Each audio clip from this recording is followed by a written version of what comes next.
नमस्कार साथियों, एक बार पुनः आपका स्वागत है एनआईसी क्लासेस बाय बुनीस यूट्यूब चैनल पर।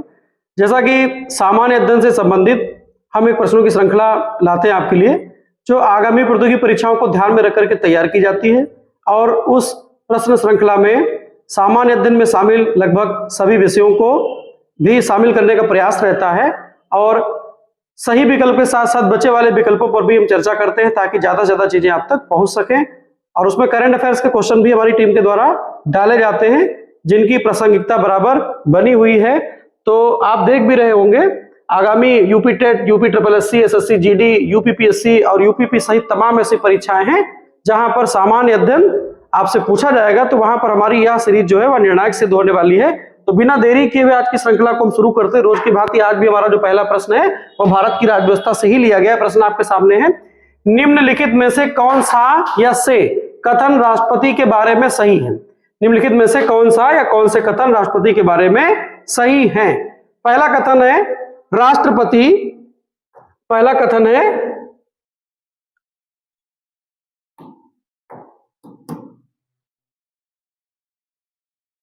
पहला कथन है राष्ट्रपति के निर्वाचन में संसद के मनोनीत सदस्य भाग नहीं लेते हैं। और दूसरा कथन है राष्ट्रपति पद के लिए लोकसभा का सदस्य बनने की योग्यता होनी चाहिए। तो यहां पर चार विकल्प आपको दिए गए हैं, केवल एक, अर्थात पहला कथन ही सही है, राष्ट्रपति के निर्वाचन में संसद के मनोनीत सदस्य भाग नहीं लेते हैं। दूसरा विकल्प है केवल दो, अर्थात राष्ट्रपति पद के लिए लोकसभा का सदस्य बनने की योग्यता होनी चाहिए। तीसरा जो विकल्प है उपरोक्त दोनों लिखा है, एक और दो। और चौथा विकल्प है ना तो एक और ना ही दो। तो हमारे आज के इस प्रश्न का सही जवाब है कि राष्ट्रपति के निर्वाचन में संसद के मनोनीत सदस्य भाग नहीं लेते हैं। तो यह कथन भी सही है और राष्ट्रपति के लिए लोकसभा का सदस्य बनने की योग्यता होनी चाहिए। तो यह दूसरा कथन भी हमारा सही हो जाता है। तो इसका मतलब हो गया कि हमारा सी वाला विकल्प यहां पर सही माना जाएगा। भारत का राष्ट्रपति भारत गणतंत्र का पहला नागरिक माना जाता है। तीनों सेनाओं का सर्वोच्च कमांडर राष्ट्रपति को कहकर ही संबोधित किया जाता है। संघीय कार्यपालिका के प्रधान के रूप में राष्ट्रपति अपने दायित्वों का निर्वहन करते हैं। और यह भी आपको याद रखना है कि भारत के पहले नागरिक या प्रथम नागरिक, जैसा कि मैंने पूर्व में बोला, किसे कहा जाएगा तो राष्ट्रपति को कहा जाएगा। तो यहां पर हम बात कर ले कि राष्ट्रपति का निर्वाचन कैसे होता है, उनसे संबंधित योग्यताएं क्या क्या, उनके पद से संबंधित योग्यताएं होनी चाहिए। तो राष्ट्रपति के निर्वाचन के लिए जो उनकी योग्यताएं हैं इसका वर्णन संविधान के अनुच्छेद 58 में दिया गया है। पहली योग्यता क्या है कि वह भारत का नागरिक हो, वह भारत का नागरिक हो, भारत का नागरिक हो। और यह भी आपको बात याद रखनी यहां पर, जन्म से केवल एक पदाधिकारी ऐसा है राष्ट्रपति जिसके लिए कहा गया है कि वह भारत का नागरिक हो और जन्म से। दूसरी योग्यता होनी चाहिए कि न्यूनतम आयु, न्यूनतम आयु 35 वर्ष, न्यूनतम आयु 35 वर्ष की हो, अधिकतम आयु का कोई प्रावधान यहां पर नहीं है। तीसरा है कि वह जो व्यक्ति राष्ट्रपति के लिए निर्वाचन में सहभागिता करना चाहता है वह पागल दिवालिया ना हो, पागल या दिवालिया ना हो, पागल दिवालिया ना हो। और अगली योग्यता है कि वह लाभ के पद पर ना हो, वह लाभ के पद पर ना हो, यह भी याद रखना है। और वह जघन्य अपराध में जेल ना गया हो। तो राष्ट्रपति पद के और अंतिम योग्यता है कि वह लोकसभा का सदस्य बनने के योग्य हो, वह लोकसभा का सदस्य बनने के योग्य हो। जैसा कि प्रश्न आपसे पूछा गया है, बनने के योग्य हो, वह लोकसभा का सदस्य बनने के योग्य हो, पागल दिवालिया ना हो, भारत का नागरिक हो, वो भी जन्म से, और 35 वर्ष की आयु पूरी कर चुका हो, और लाभ के पद को धारण किए हुए वह नहीं होना चाहिए। अगला जो यहाँ पर अगले विकल्प पे आएंगे, राष्ट्रपति के निर्वाचन में संसद के मनोनीत सदस्य भाग नहीं लेते हैं। यह बात बिल्कुल सही है। राष्ट्रपति के चुनाव में संसद के और राज्य विधानमंडलों के, संसद के साथ साथ राज्य विधानमंडलों और केंद्र शासित प्रदेशों की विधानसभाओं के मनोनीत सदस्य भी भाग नहीं लेते हैं। वर्तमान परिप्रेक्ष्य की अगर हम बात करें तो 104वें संविधान संशोधन अधिनियम 2020 के तहत लोकसभा और राज्यों की विधानसभाओं में आंग्ल भारतीय समुदाय के मनोनयन की व्यवस्था को समाप्त कर दिया गया है। तो वर्तमान परिप्रेक्ष्य में एक सदन ऐसा बचता है जो राष्ट्रपति के चुनाव में सहभागिता भी करता है और वहां सदस्यों का मनोनयन भी होता है। तो वह कौन सा सदन है? तो आपको याद रखना है राज्यसभा।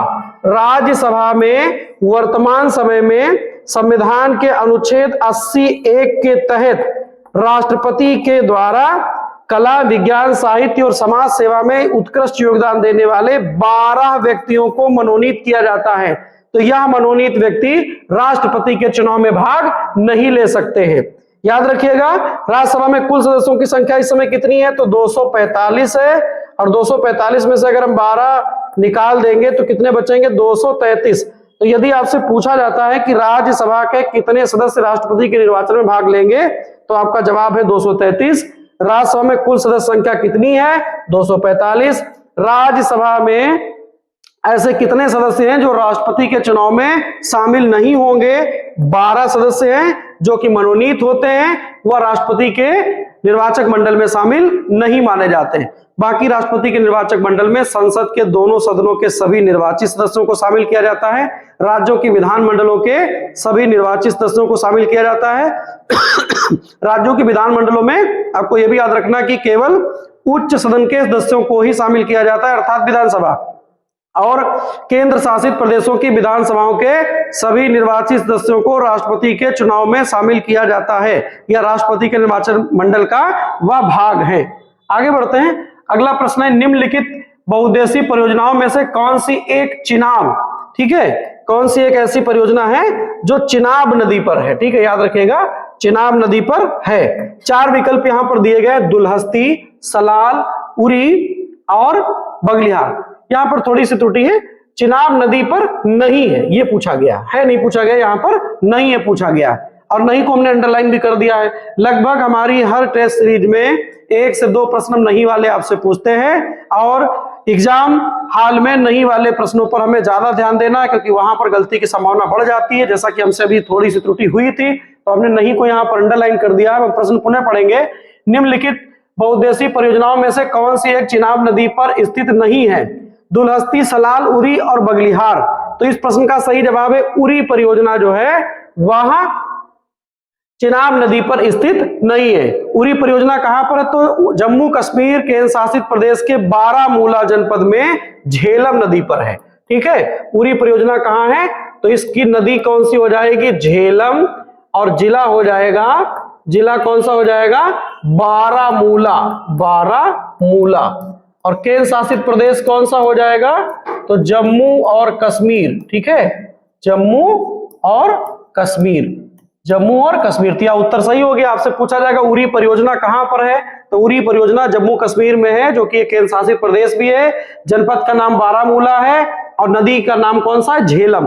बाकी जो यहाँ पर विकल्प बचे हुए दुल्हस्ती, सलाल और बगलिहार, दुल्हस्ती, सलाल और बगलिहार, ये तीनों परियोजनाएं चिनाब नदी पर ही स्थित है। यह भी आपको याद रखना है। चिनाब नदी का वैदिक काल में भी बड़ा महत्व था। चिनाब नदी को अस्किनी के नाम से जानते थे, और यह भी याद रखना है, चिनाब नदी को वैदिक काल में बड़ा महत्वपूर्ण स्थान भी दिया गया था। तो चिनाब को अस्किनी के नाम से जानते थे, झेलम को वितस्ता के नाम से जानते थे। झेलम का नाम वैदिक काल में वितस्ता था और चिनाब का नाम था अस्किनी। आगे बढ़ते हैं। अगला प्रश्न आपके सामने है, जलियांवाला बाग हत्याकांड की जांच के लिए मदन मोहन मालवीय की अध्यक्षता में गठित समिति में कौन शामिल नहीं था? या नहीं था वाला दूसरा प्रश्न है यहाँ पर, इसको भी हमने अंडरलाइन कर दिया। प्रश्न को हम दोबारा से पढ़ेंगे। जलियांवाला बाग हत्याकांड की जांच के लिए मदन मोहन मालवीय की अध्यक्षता में गठित समिति में कौन शामिल नहीं था? यह समिति किसने गठित की थी? तो यह समिति कांग्रेस ने गठित की थी। ठीक है, यह समिति कांग्रेस के द्वारा गठित की गई थी जलियांवाला बाग हत्याकांड की जांच करने के लिए। तो उसमें कौन शामिल नहीं था? 4 विकल्प यहाँ पर आपको दिए गए हैं। अबुल कलाम आजाद। ठीक है, 4 विकल्पों में अबुल कलाम आजाद, मौलाना अबुल कलाम आजाद, ये पहले विकल्प में है। दूसरा विकल्प है चित्तरंजन दास, और तीसरा विकल्प है मोतीलाल नेहरू, और चौथा और अंतिम विकल्प है महात्मा गांधी। तो बताना इसमें कौन शामिल नहीं हुआ था? तो इसमें मौलाना अबुल कलाम आजाद शामिल नहीं थे। मौलाना अबुल कलाम आजाद इस समिति में शामिल नहीं थे। मौलाना अबुल कलाम आजाद से जो पूर्व में प्रश्न पूछे गए हैं, मौलाना अबुल कलाम आजाद भारतीय राष्ट्रीय कांग्रेस के सबसे ज्यादा समय तक अध्यक्ष रहने वाले व्यक्ति हैं, सबसे युवा अध्यक्ष बने थे भारतीय राष्ट्रीय कांग्रेस के, और ये स्वतंत्र भारत के पहले शिक्षा मंत्री भी बने थे। और इनकी जयंती को भारत में प्रत्येक वर्ष 11 नवंबर को राष्ट्रीय शिक्षा दिवस के रूप में मनाया जाता है। यह भी आपको याद रखना है। इन्होंने अल हिलाल नाम के समाचार पत्र का संपादन भी किया था। कौन सा समाचार पत्र यहां पर हम लिख रहे हैं? अल हिलाल, अल हिलाल, अल हिलाल समाचार पत्र। ठीक है, समाचार पत्र के संपादक रहे हैं मौलाना अबुल कलाम आजाद। अब हम बात करेंगे बचे वाले विकल्पों पर। चित्तरंजन दास, मोतीलाल नेहरू और महात्मा गांधी, ये जो सदस्य हैं ये कांग्रेस के द्वारा गठित की गई जांच समिति में ये शामिल थे।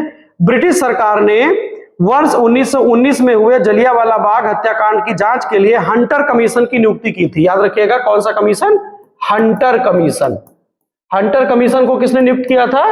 हंटर कमीशन ब्रिटिश सरकार ने नियुक्त किया था। ठीक है, ब्रिटिश सरकार ने नियुक्त किया था जलियांवाला बाग हत्याकांड की जांच के लिए। जलियांवाला बाग हत्याकांड की घटना जो है वह बड़े ही क्रूरतम घटनाओं में से एक है।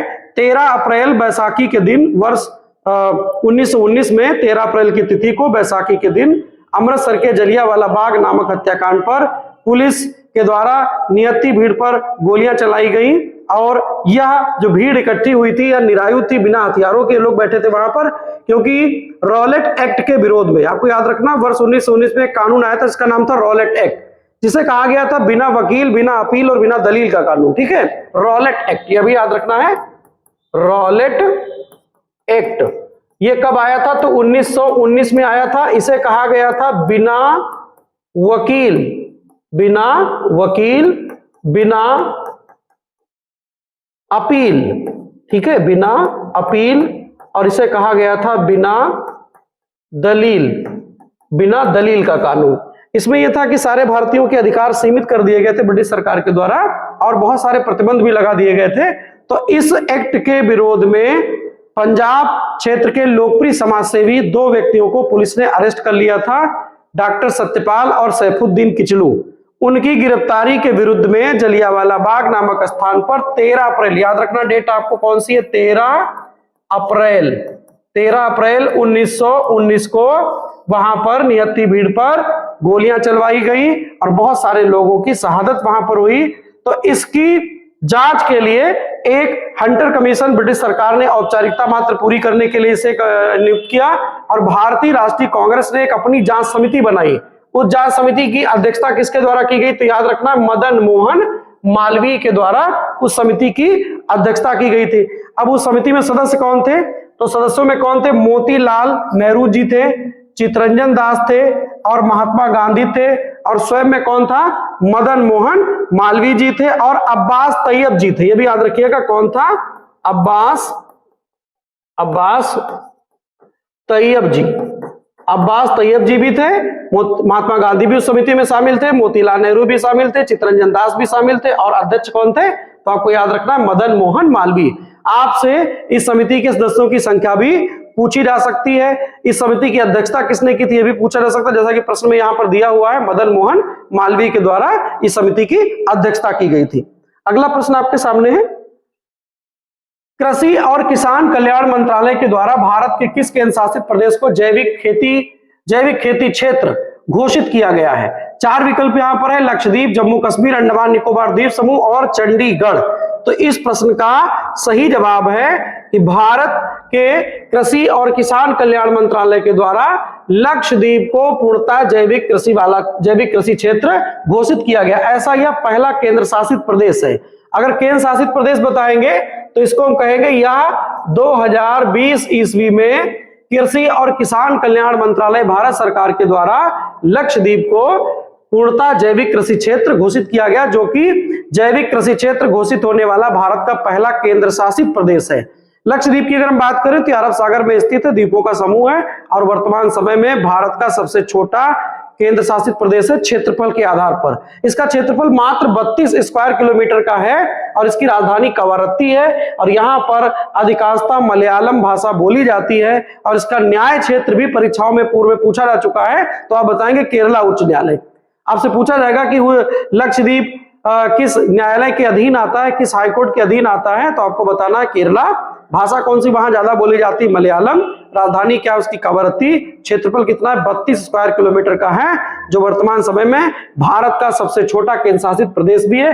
अगर आपसे पूछा जाता है भारत का पूर्ण जैविक राज्य, भारत का पूर्ण जैविक राज्य, तो आपको जवाब देना है सिक्किम। ठीक है, सिक्किम, जो कि भारत का आबादी के हिसाब से सबसे छोटा राज्य है। इसकी राजधानी है गैंगटोक और यहाँ की आधिकारिक भाषा भी आपको नोट करनी है नेपाली।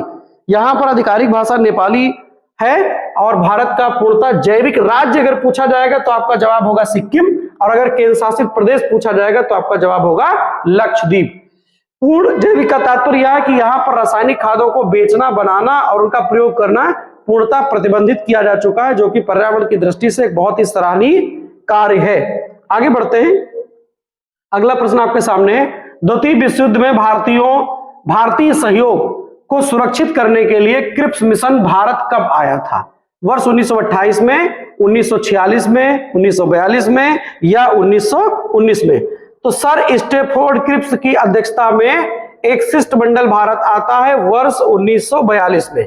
कब आता है, किस महीने में आता है? तो मार्च 1942 में सर स्टैफोर्ड, ये भी याद करना है आपको, स्टैफोर्ड क्रिप्स की अध्यक्षता में।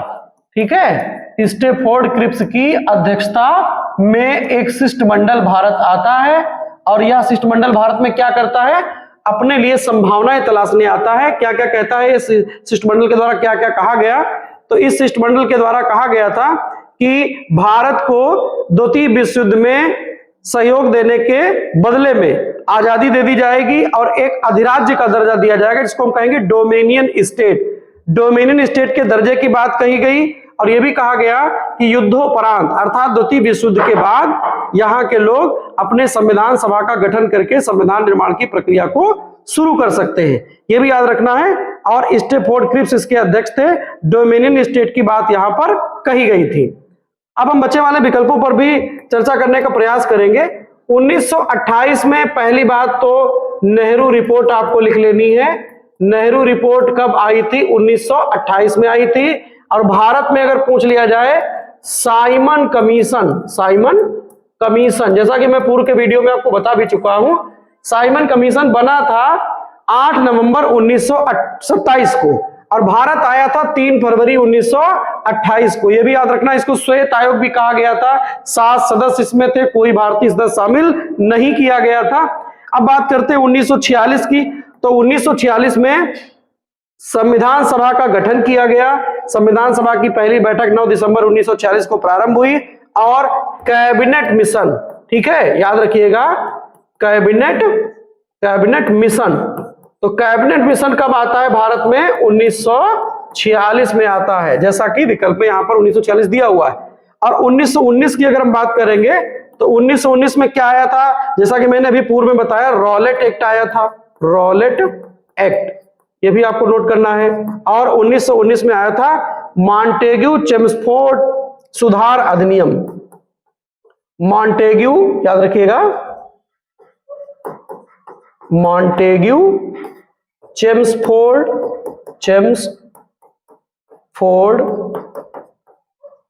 सुधार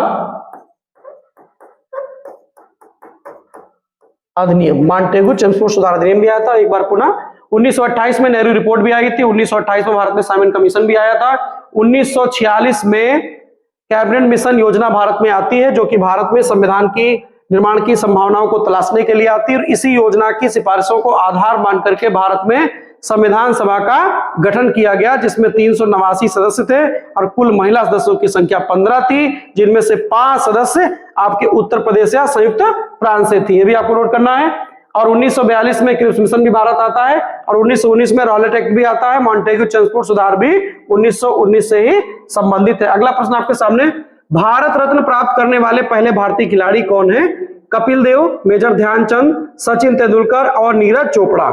यहां पर प्रश्न का सही जवाब है कि भारत रत्न प्राप्त करने वाले पहले खिलाड़ी हैं सचिन तेंदुलकर। सचिन तेंदुलकर को वर्ष 2014 में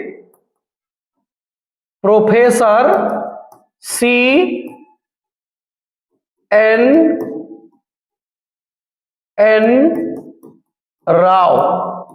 प्रोफेसर CNN राव के साथ भारत रत्न पुरस्कार दिया गया था। यह पुरस्कार पाने वाले पहले खिलाड़ी हैं। 2014 में 2 लोगों को भारत रत्न पुरस्कार दिया गया था। एक सचिन तेंदुलकर को भी दिया गया था और प्रोफेसर CNN राव को भी यह पुरस्कार वर्ष 2014 में ही दिया गया था। और उस समय भारत के राष्ट्रपति कौन थे तो नोट कर लेंगे, प्रणब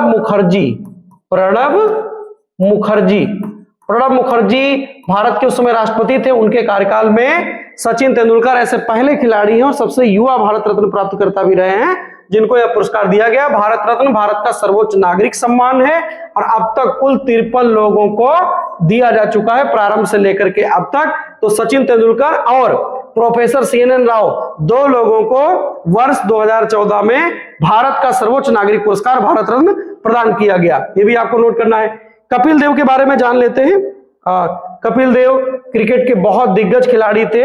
इनकी लीडरशिप में वर्ष 1983 में, याद रखिएगा, वर्ष 1983 में भारत ने विश्व कप जीता था। ठीक है, कपिल देव की कप्तानी में भारत ने 1983 ईस्वी में क्रिकेट विश्व कप, ठीक है, जो क्रिकेट का वर्ल्ड कप होता है, विश्व कप होता है, क्रिकेट विश्व कप को जीता था। आपको यह भी याद रखना है कि किसको पराजित किया था, तो वेस्ट इंडीज को पराजित करके भारत पहली बार विश्व कप का विजेता बना था 1983 में। और उस टीम के कप्तान कौन थे? कपिल देव। अब हम बात करेंगे मेजर ध्यानचंद। मेजर ध्यानचंद को हॉकी का जादूगर कहा जाता है। स्वच्छता स्वतंत्रता से अधिक महत्वपूर्ण यह कथन किसका है? 4 विकल्प यहां पर है, महात्मा गांधी, जवाहरलाल नेहरू, सुभाष चंद्र बोस और मंगल पांडे। तो यह कथन स्वच्छता पर सबसे ज्यादा जोर दिया है महात्मा गांधी ने। यह कथन महात्मा गांधी का है कि स्वच्छता जो है वह स्वतंत्रता से अधिक महत्वपूर्ण है। पंडित जवाहरलाल नेहरू का जो प्रमुख कथन है, पंडित जवाहरलाल नेहरू ने बहुउद्देशीय परियोजनाओं को आधुनिक भारत का मंदिर कहा था। ये आपसे पूछा जाएगा कि बहुउद्देशीय, ठीक है, यहां पर हम फिर दोबारा से लिखेंगे, बहुउद्देशीय परियोजनाओं को या नदी घाटी बहुउद्देशीय परियोजनाओं को आधुनिक भारत का मंदिर, आधुनिक भारत का मंदिर किसने कहा? तो आपका जवाब होगा पंडित जवाहरलाल नेहरू। सुभाष चंद्र बोस ने कहा था तुम मुझे खून दो मैं तुम्हें आजादी दूंगा, और सुभाष चंद्र बोस ने सिंगापुर से दिल्ली चलो का भी नारा दिया था। भी याद रखना, दिल्ली चलो का नारा किसने दिया? सुभाष चंद्र बोस। मंगल पांडे ने कहा था मारो फिरंगी को, मारो फिरंगी को, यह नारा बहुत पॉपुलर हुआ था, मारो फिरंगी को मंगल पांडे ने कहा था। मंगल पांडे 1857 की क्रांति के जनक थे। मंगल पांडे मूलतः उत्तर प्रदेश के मानचित्र में सबसे पूर्वी जनपद बलिया के निवासी थे और मंगल पांडे को 1857 की क्रांति का नायक भी बताया जाता है। मंगल पांडे बैरकपुर छावनी में 34 नेटिव इन्फेंट्री के जवान थे। ये भी आपको नोट कर लेना है। आगे बढ़ते हैं, अगला प्रश्न आपके सामने है, माफ कीजिएगा, राष्ट्रीय दलहन मिशन की समयावधि क्या है? भारत सरकार के द्वारा दलहन उत्पादन में आत्मनिर्भरता हासिल करने के लिए राष्ट्रीय दलहन मिशन की शुरुआत की गई और दलहन या दालें शाकाहारी भोजन में प्रोटीन का सबसे अच्छा स्रोत भी बताया गया है। तो आत्मनिर्भरता लाने का लक्ष्य क्या है? वर्ष 2025-26 से 2029 तक, वर्ष 2025-26 से 2030 तक, वर्ष 2025-26 से 2031 तक, या वर्ष 2025-26 से वर्ष 2032 तक। तो इस प्रश्न का सही जवाब बताना है कि भारत को दलहन उत्पादन में आत्मनिर्भर बनाने का लक्ष्य क्या है? तो सही जवाब है वर्ष 2025-26 से 2031 की समयावधि में भारत को दलहन उत्पादन में आत्मनिर्भर बनाने का लक्ष्य भारत सरकार ने रखा है। भारत की पहली रक्षा विनिर्माण इकाई किस देश में स्थापित की गई? करंट अफेयर्स का प्रश्न है आपके लिए। ओमान, संयुक्त अरब अमीरात अर्थात UAE, मोरक्को और नेपाल। तो इस प्रश्न का सही जवाब है मोरक्को। मोरक्को में भारत सरकार के द्वारा पहली बार रक्षा विनिर्माण उत्पाद इकाई स्थापित की गई है। तो मोरक्को का एक शहर है बेरेसिद, याद रखिएगा। मोरक्को में कहां? तो याद रखिएगा बेरेसिद नाम के स्थान पर यह इकाई स्थापित की जाएगी। इससे भारत की जो रक्षा उत्पादों की निर्माण क्षमता वो बढ़ेगी, उसका वैश्वीकरण होगा और कहीं ना कहीं इसका भारत के रक्षा विनिर्माण क्षेत्र को लाभ भी मिलेगा। आदि कर्मयोगी अभियान किस मंत्रालय ने प्रारंभ किया? श्रम मंत्रालय, जनजातीय कार्य मंत्रालय, महिला एवं बाल विकास मंत्रालय और ग्रामीण विकास मंत्रालय। तो इस प्रश्न का सही जवाब है जनजातीय कार्य मंत्रालय के द्वारा आदि कर्मयोगी अभियान शुरू किया गया है। इसका मूल उद्देश्य है जनजातीय समुदाय के लोगों तक सरकारी योजनाओं को 100% पहुंचाना, उनको लाभान्वित करना और विकास की मुख्य धारा से जोड़ना। तो आज की श्रृंखला कैसी लगी आप हमें कमेंट के माध्यम जरूर बताइएगा। आप सभी का धन्यवाद।